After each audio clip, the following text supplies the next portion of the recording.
അഭ്യൂഹങ്ങൾക്ക് വിരാമമിട്ട് മുൻ Indian cricket captain Sourav Ganguly. മമതയ്ക്കായി യൂസഫ് പത്താൻ MP സ്ഥാനം രാജിവെക്കണമെന്നായിരുന്നു അഭ്യൂഹം. എന്നാൽ താൻ അത്തരത്തിൽ ഒരാവശ്യവും നടത്തിയിട്ടില്ലെന്നും വാർത്തകൾ വ്യാജമാണെന്നും അദ്ദേഹം പ്രതികരിച്ചു.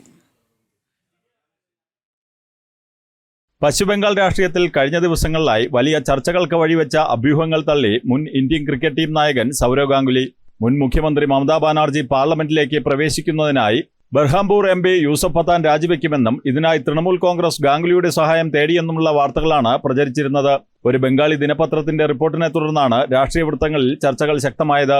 മമതാ ബാനർജിക്കായി ലോക്സഭാ സീറ്റ് ഒഴിയാൻ യൂസഫ് പത്താനെ സമ്മതിപ്പിക്കുന്നതിൽ ഗാംഗുലി ഇടപെടുമെന്ന തരത്തിലുള്ള വാർത്തകളും പുറത്തുവന്നിരുന്നു. എന്നാൽ ഈ വാർത്തകൾ പൂർണ്ണമായും അടിസ്ഥാനരഹിതമാണെന്ന് ഗാംഗുലി വ്യക്തമാക്കി.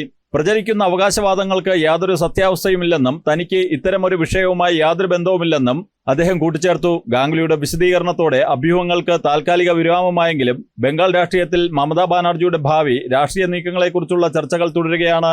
TMC ഇത് സംബന്ധിച്ച ഔദ്യോഗിക പ്രതികരണം നടത്തിയിട്ടില്ല. ജനം, ഡൽഹി.